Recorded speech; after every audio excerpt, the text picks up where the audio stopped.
Everyone knows that Halloween starts in summer, so let's get in a spooky mood and make some ghosts together. All of these ghost variations are part of my new 18-in-1 ghost pattern, and I had so much fun making this because I literally just thought of every single fall and Halloween idea I could think of. I'm going to be showing you how to make 2 different types of ghosts today in this video, but if you want the whole pattern, it's available as a PDF on my website, Etsy shop, and Ravelry page. And I'm happy to announce that this will be the free pattern of the month for September, so if you're a member of the Crafty Cat Collective, you can head over to Patreon and download the entire pattern. Why did I have to pick a name that was so hard to say? Anyway, I love making this pattern so much because I just came up with so many new ideas along the way. And I love these little animal hats that I made so much that I'm turning them into their own plushies, which will be my next pattern. But let's get back on track to this video and make some ghosts together. These are the 2 that I'm going to make with you today. Witchy Ghost and Candy Corn Witchy Ghost. So let's get started and pick out some of the yarn that we're going to use today. I like to use Bernat blanket for my plushies, but you can use any type of yarn that you like. I'm going to be using white and sparkly white for the body of the ghost, a coral pink to add the blush, and then I do like to use worsted weight cotton yarn, but to add the little smile and other face details. And I dug through my closet to find all of my velvet and chenille yarn because we will be using a lighter weight yarn to make the hats. And really you could just use any type of yarn you'd like, but I just like the look of the hat being a little smaller and like more delicate. If you were to use Bernat blanket, it would just be a really big hat. Here are some of the options of what you could use. Bernat velvet, these little Premier yarns are actually from the Dollar Tree. You have to dig through like a bin of the world's worst yarn scraps ever to find just a few decent ones, but if you want a little ball of yarn for $1.25, it's definitely a way to go. And then I actually ordered this pack of yarn from Amazon and I'm really happy with it. It's really cute. I just couldn't find any orange velvet yarn in the craft stores near me. And because we are using different weights of yarn, we're going to use 2 different crochet hooks. A 6.5mm inline for the Bernat blanket, and then I'm going to use a 5.5mm inline for the velvet yarn. For the eyes, I'm going to be using 16mm kawaii style eyes that I painted myself, but you could use 14mm or any size you want black eyes, a yarn needle, pretty stitch markers. If you're a beginner, I definitely recommend stitch markers, scissors, polyfill stuffing, and then obviously the pattern, but I'll tell you what that is. I know my patterns are always like really long and have a lot of photos. I like to print mine out to like spell check and everything, and what I do is 4 pages per sheet and then it ends up being like 10 pages. So yeah, put on some good music and let's get started with Witchy Ghost. This pattern is really easy and simple. We're just going to start off with a magic circle and then make 8 single crochets in it. And if you're a beginner and you don't really want to make a magic circle, you could always just like chain 3 or 4 and make a loop and then work in that, and just try and pull it tight after. I used to do that, it's no big deal. Once you finished row 1, you can pull your starting end tight to close the circle. And then when we start row 2, just be aware we're going to completely ignore and skip that chain 1 we used to make the circle. And then working into the top of the first single crochet, we're going to make an increase, which is just 2 single crochet stitches together in the same stitch. Repeat that for a total of 8 times so that we'll have 16 stitches in order to start row 3. And every time I finish a row, I always just move my stitch marker to the last stitch of that row so I never get lost. For row 3, we're going to continue increasing. We're going to make 1 single crochet and then an increase in the next stitch. And your increases should always be lining up with the increases from the row below, and your single crochets will go between them. We're basically just making a big flat circle for the first 4 rows. So if you do notice your work is like curving or it doesn't look flat, you might need to change your hook size or go back and make sure you didn't miss a stitch or like an increase section. So for row 4, we're just going to continue with the increase, but this time we're going to do 2 single crochets and then an increase, and repeat that 8 times. This pattern is super simple and we're almost done the boring part. We just have to single crochet around for 6 rows, and then we can stop and add the arms and the eyes and the little smile. So pause the video and do that and then come back to see the rest. So I finished my rows of single crochet, and now for the next row we're going to add the little arms, which are 2 bobble stitches. And you don't have to worry about adjusting them or anything like that with this simple ghost pattern, because we're going to add the eyes and smile and blush everything after we put the arms on to make sure it's all centered and correct. So single crochet 11 and then we'll be ready to add our first bobble stitch. So a bobble stitch for this pattern is basically 5 double crochets all together in 1 stitch without finishing each one. So yarn over, insert your hook into the stitch, pull through, and then go on to repeat that for a total of 5 double crochets in the bobble stitch. There should be 6 loops on your hook because we have that starting loop too. And then we just go and pull through, and I always just like to push on it with my finger when I'm closing it to make sure that it all stays together and is facing the front and everything. And then you can continue to just single crochet the 8 stitches between the bobble stitches, but for the first one just try and make it tight and just pull a little bit to make sure the whole bobble stitch is gonna stay together. So once we have the single crochets between the arm, we can go ahead and make the second bobble stitch in the same way as we did the first. And you can adjust the look of the bobble stitches if you want to. Make them bigger or smaller. If you want to make them smaller, you could try just 3 double crochets. If you want to make them bigger, you could try to make like 6, but it will get harder to do like the more you add. After we finish our little arms, we're going to continue to single crochet to finish the row, and you should have 11 single crochets to get back to your stitch marker. And then row 12 is another easy one. We're just going to single crochet around. When you get to the arms, you're just going to want to put 1 single crochet in the bottom of the arm, and then just be careful you don't miss the next single crochet. And if you feel like something's off, you can always just count. There should be 32 single crochets around. Okay, we're almost done, and I promise this is probably the hardest part of the entire pattern, but we're going to make it easier by putting a stitch marker in the first and last back loop of the row. And that way, after we finish, when we go to close the plushie, it'll be really easy. So after you place the stitch markers, we're going to be working in the front loop only for the entire row. We're just going to be putting 3 single crochets into each stitch, and that's just going to make a super frilly curly cute bottom to our ghost.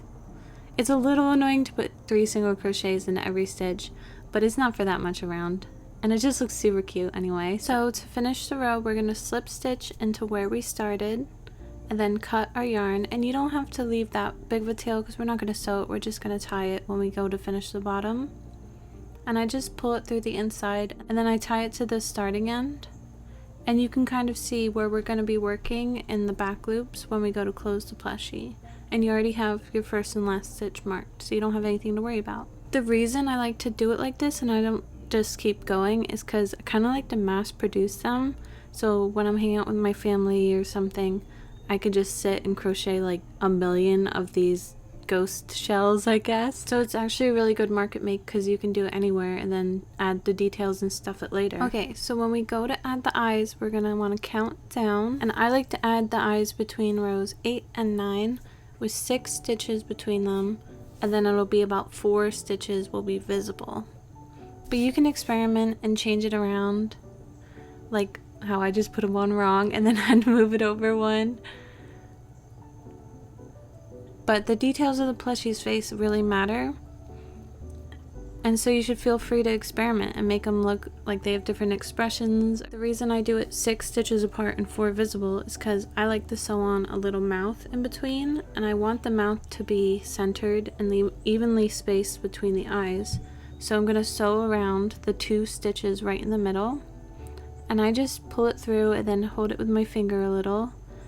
But another option, if you wanted to, you can insert your needle up through the bottom and around the smile and kind of anchor it down back through the plushie, and you just kind of fix it up and stuff. I like the look of just like a single line better, but you should definitely experiment and do anything you like. You could also just use felt and cut little shapes and then use that as a mouth, or not even have one at all and it would still look cute. I always like to add blush, and I just go and loop around a stitch like right under the eye 2 or 3 times, and then pull it through and tie on the inside of the plushie. And now is your chance to go back and make sure all of your ends are tied and finished, because we're about to close the bottom and stuff the plushie. Okay, so now those stitch markers are going to come in handy. We're going to insert our hook through the first back loop only stitch that we had marked, and we're just going to slip stitch on with our piece of yarn and then put a single crochet into the same stitch, and then do another single crochet after that in the next stitch, and then an invisible decrease.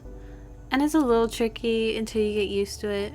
I think I was just struggling because like it's easier to do this type of thing on your lap and I'm like doing it on the table. But just continue going around, 2 single crochets, invisible decrease. And I always like to do this before I stuff the plushie because it's nice to just have something to kind of hold the stuffing in. And then take out your last stitch marker. Your last stitch should be part of the invisible decrease. And then don't worry about the space or anything, because our first stitch of the next row is going to join the two sides of the row together. I like to stuff my plushies firmly, and I always make sure the stuffing is all the way to the top of the head so it doesn't feel weird. And then going into the next row, our first single crochet will be into the first single crochet from the row before and join the two sides of the last row together. And then we're going to be doing the same thing, one single crochet and then invisible decrease all the way around. And the same with the next row, only we're only going to be doing invisible decreases. And one tip I have for this is after each invisible decrease, I just pull it tight. And that helps make sure there aren't any holes. And for the stuffing bit, I do add a little bit of stuffing after each one of these rows, but I'm very aware to keep the bottom of the plushie flat, because you don't want it like bulging out or anything. Now to sew it closed, I go around and I just loop through each front loop only from the invisible decreases. This crow is like so mad right now. Do you guys hear him? I guess it is Halloween, so it's acceptable. Anytime I stop recording and just wait for him to be quiet, he does it again, so we're just gonna have to deal with it. I'm getting the spooky vibes in the video. So here on my ghost, I went and I made another one but used the sparkle white, and you can kind of see the difference because the sparkle white is a lot heavier weight even though they're both Bernat blanket. I don't know. They have a bunch of different manufacturers and you never know what you're gonna get. But let's get started on the hats, and first we'll make a candy corn hat. So just as an overview, the colors should go white or cream, orange, and then yellow, because I have messed it up before and I don't want you guys to too. So make a magic circle, chain 1, and then put 6 single crochets into the magic circle. It's always hard to like switch back and forth between different types of yarn and hook sizes, because like it always takes a second for you to adjust your tension. And I got lucky pulling it tight that it didn't snap, because that's like the worst part of working with chenille yarn, is it always snaps when you pull the magic circle tight. So for row 2, we're going to skip that chain 1 and work directly into the top of the first single crochet and then just single crochet around. For row 3, we're going to start our increase. So we're going to do a 1 single crochet and then an increase, and repeat that for a total of 3 times. But be careful, we don't want to finish our last stitch, because we're going to be changing over to orange for the next 3 rows. So go ahead and get your orange and then pull through with your new color to finish the stitch. And you can take a second now to tie the ends and put them on the inside, or you can do it after you finish the row. And for this row, row 4, we're going to be doing 2 single crochets and then an increase, and repeating that for a total of 3 times. And for rows 5 and 6, we're just going to keep doing the same thing. Only for row 5, we're going to be doing 3 single crochets, increase for a total of 3 times. And then for row 6, 4 single crochets, increase for a total of 3 times. But for row 6, be careful not to finish your last stitch, because we're going to switch over to our yellow color. And then for row 7, just single crochet around before we add the brim of the hat. After you finish this row, if you haven't already, it's definitely a great time to tie all of your ends, because next we're going to chain 1, and then we're going to be working in the front loop only of the next row and place 3 double crochets in each stitch. And just like the bottom of the ghost, this is going to make like a really curly cute, pretty floppy brimmed hat.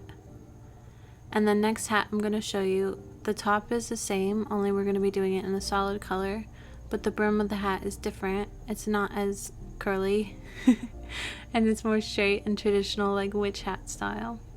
So just slip stitch in where you began and leave a long tail for this, because we are going to sew it onto the top of the ghost head. I think it looks so cute and it's so soft. I was honestly thinking about using the rest of this yarn to make myself like a big size version of the hat to wear when I go trick-or-treating. Okay, now onto the regular witchy hat, and I'm going to go through this one faster because it's basically the same thing.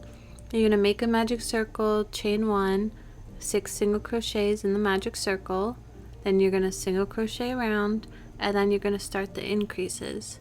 So for row 3, 1 single crochet, increase for a total of 3 times.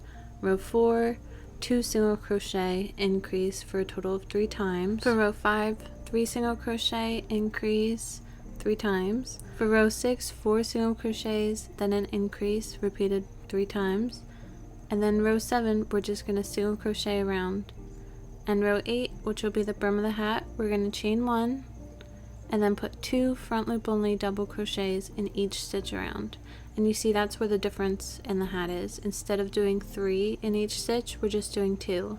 And that just makes it a little flatter. If you don't like how wavy it is, you could even just turn them into half double crochets.